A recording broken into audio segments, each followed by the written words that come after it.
ಮಗನ ಕೈಯುತ್ತಲು ಬಯಕಲು ಶುಭ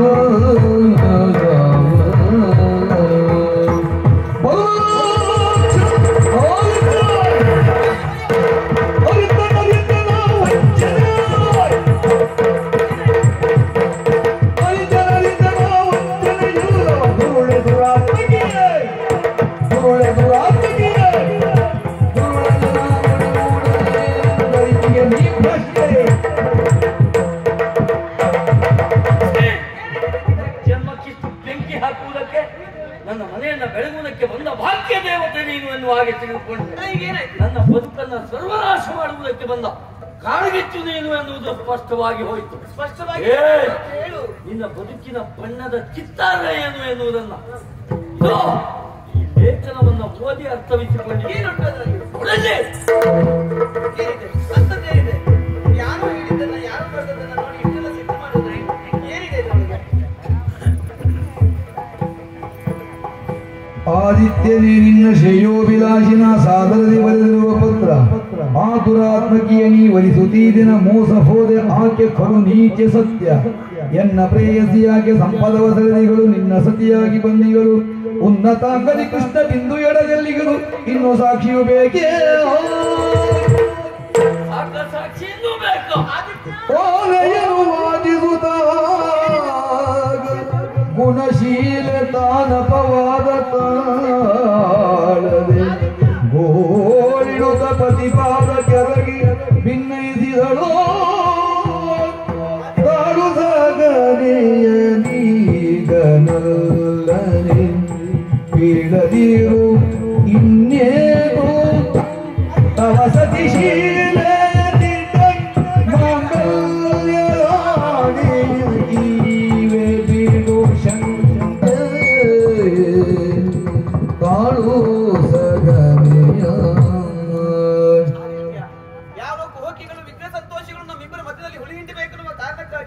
ಮಾಡಿರುವಂತಹ ಕುಕೃತ್ಯ ಕರ್ಮಾನವೇ ಇಲ್ಲ.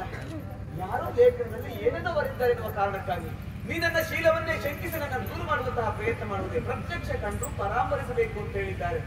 ಯಾರೋ ಕಿಡಿಗೇಡಿಗಳು ಮಾಡುವಂತಹ ಕೃತ್ಯವಿದು.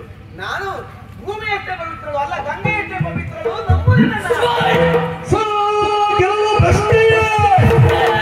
ಈ ತರ ನಾಟಕ ಏಕೆ ಕತ್ತಿಗೆ ನಿನ್ನ ತಾಳಿಯ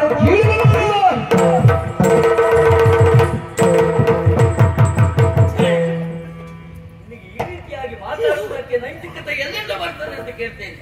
ಇಲ್ಲದೆ ಹೋದ್ರೆ ಪ್ರತ್ಯಕ್ಷ ಕಂಡರೂ ಮತ್ತೆ ಪರಾಮರ್ಶೆ ನೋಡುವಾಗತ್ತೆ ಅಂತ ಮುಂಚೆ ಅದು ಸುಳ್ಳು ಎನ್ನುವಾಗ ನೀನು ಹೇಳ್ಬೋದು, ನಾನು ನಂಬಲಿಕ್ಕಿಲ್ಲ. ಇಲ್ಲದೆ ಹೋದ್ರೆ ಸರಿಯಾದ ಸಾಕ್ಷಿ ಸಿಕ್ಕಾಗ್ಯೂ ನಿನ್ನ ಪವಿತ್ರಳು ಎನ್ನುವ ಹಾಗೆ ಒಪ್ಪಿಕೊಳ್ಬೇಕಾ?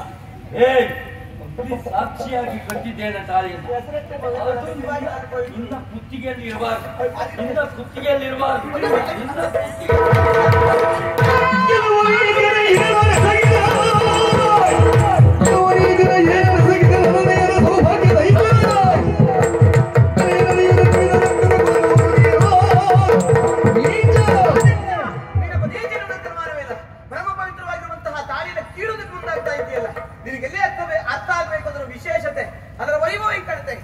ಅದಲ್ಲದೆ ಹೋದ್ರೆ ಕೈಯಲ್ಲಿ ಕತ್ತಿನ ಹಿಡಿದು ಕತ್ತನ್ನು ಕತ್ತರಿಸುವುದಷ್ಟೇ ಗೊತ್ತು ಹೊರತಾಗಿ ಕಟ್ಟಿದ ಕರಿಮನೆಯ ಯೋಗ್ಯತೆ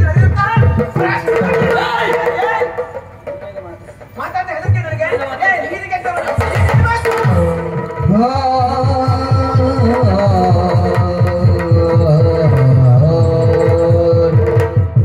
ಎಲ್ಲವನ್ನೂ ಬಲ್ಲನೂರ್ವ ಮಾಯಗಾರನು ಎಲ್ಲರನ್ನೂ ಕುಣಿದಿನಲಿವ ಸೂತ್ರಧಾರನು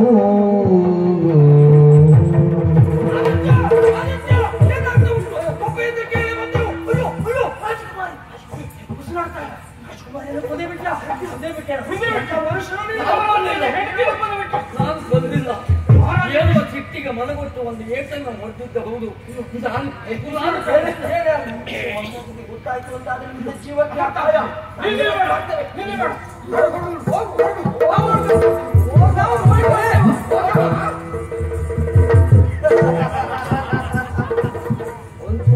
ಒಂದು ಸತ್ತು ಮಾಡ್ಕೊತ ಹೋದ್ಲು. ಆದಷ್ಟು ಹೆಣ ಬರುವ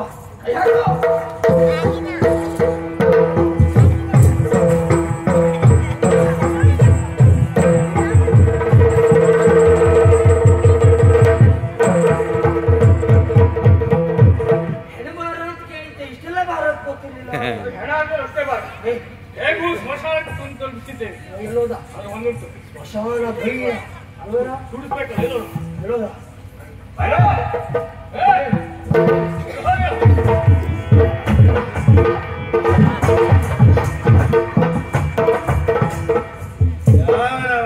ಇವರೇ ಹೆಣ ಆಗಿದ್ದಾನೆ ಮತ್ತೆಂತ ಹೆಣ ಸುಡ್ತಾನೆ ಮೇಲೆ ಬೈಯ ನಾನೇ ಅಂತ ಬರ್ತಾ ಇದೆ ಕೆಲಸ ಮುಗಿತು ಹೋಗ್ತೇವೆ ಯಾವ ಕೆಲಸ ಮುಗೀತು ಹೆಣ ಸುಡೋದು ಹೆಣ ಸುಡುವುದು ಹೆಣ ಸುಡುತ್ತ ಮತ್ತೆ ಹೆಣ ಬಂದಿದೆ ನೋಡ ಹೆಣ ಯಾರ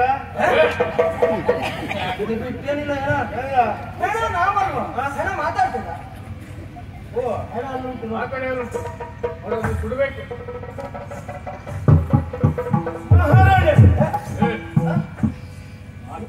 ನಿನ್ನ ಕೆಲಸ ಹೆಣ ಸುಡು ಯಾರಾದ್ರೆ ನಿನಗೇನ ಸುಡ ಸುಡ್ಲಿಕ್ಕಾಗ್ಲಿಕ್ಕಿಲ್ಲ ಯಾಕೆ ಸುಡಬೇಕಂತಾದ್ರೆ ಹೆಣಕ್ ಸಂಬಂಧಪಟ್ಟಿರ್ಬೇಕಾ ಸಂಬಂಧಪಟ್ಟವರೇ ಆಗ್ಲಿಕ್ಕಿಲ್ಲ ಅವರ ಅಪ್ಪ ಬರ್ಬೇಕು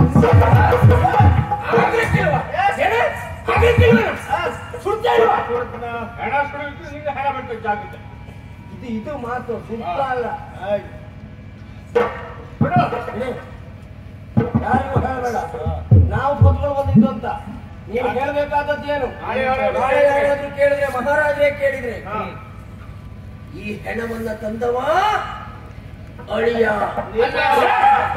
ಮಗಳ ಗಂಡ ಅಲ್ಲ ಅಳಿಯ ಮಗಳ ಗಂಡ ಅಲ್ಲ ಮಗಳ ಗಂಡ ಅಲ್ಲ ಎಂತದ ಅಳಿಯ ಅಲ್ಲ ಮಗಳ ಗಂಡ ಈ ಮರೆಯ ಅಳಿಯ ನೀ ಹೆಸರು ಹೇಳು ಆದಿತ್ಯ ಆದಿತ್ಯ ನೆನಪಾಗಿಟ್ರಿ ವಾರ ನೆನ್ಬಿಟ್ಟು ಆಯ್ತು ಆದಿತ್ಯವಾರ ಆದಿತ್ಯವಾರ ಆದಿತ್ಯ ಆದಷ್ಟು ಬೇಗ ಸುತ್ತಾಟು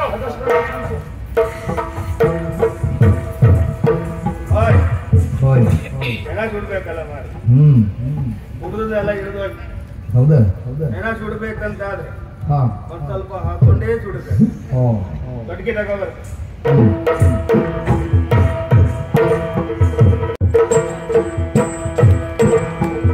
ಆ ಸಮಯದಲ್ಲಿ ಮೂರ್ಛೆಯಿಂದೆಚ್ಚಿತ್ತು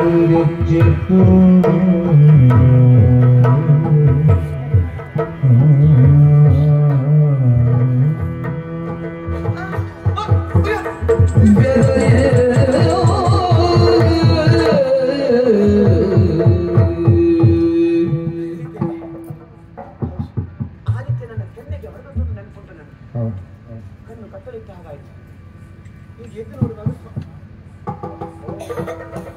ನಾನು ಸತ್ತಿದ್ದೇನೆ ಅನ್ನೋ ಕಾರಣಕ್ಕಾಗಿ ನನ್ನ ಸುಡುವುದಕ್ಕೆ ಸ್ಮಶಾನ ತೆಗಿದ್ದಾರೆ ಯಾರು ಕಾಣ್ತಾ ಇಲ್ವಲ್ಲ ಏನ್ ಹೇಳ್ಬೇಕು ಹೌದು ನಾನು ಮರೆಯಲಿದ್ದೀನ ನೋಡ್ಬೇಕು ಆ ಬಟ್ಟೆಯನ್ನು ಹಾಗೆ ಮತ್ತೆ ಮುಚ್ಚಲಿಕ್ಕೆ ನಾನು ದೂರದಲ್ಲಿ ಅಡುಗೆ ಕೂತ್ಕೊಳ್ತೇನೆ ಹೋಗುತ್ತಿರಲ ಭೈರಪ್ಪ ಭೈರನು ಕೊಳ್ಳಿಯನು ಹಿಡಿದು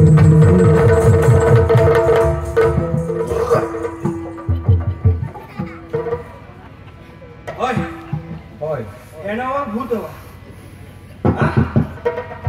ಹೆಣ ಹೋಗ್ತಿತ್ತಲ್ಲ ನಾನು ಎಂತ ಮಾಡುದು ಈಗ ಹೆಣ ಸುಡ್ಬೇಕಂದ್ರೆ ಹೆಣ ಇಲ್ಲ ಏನ್ ಮಾಡುದು ಒಂದು ಗಟ್ಟಿ ಉಂಟಲ್ಲ ಅದನ್ನೇ ಸುಡ್ತೆ ಸ್ವಾಮಿ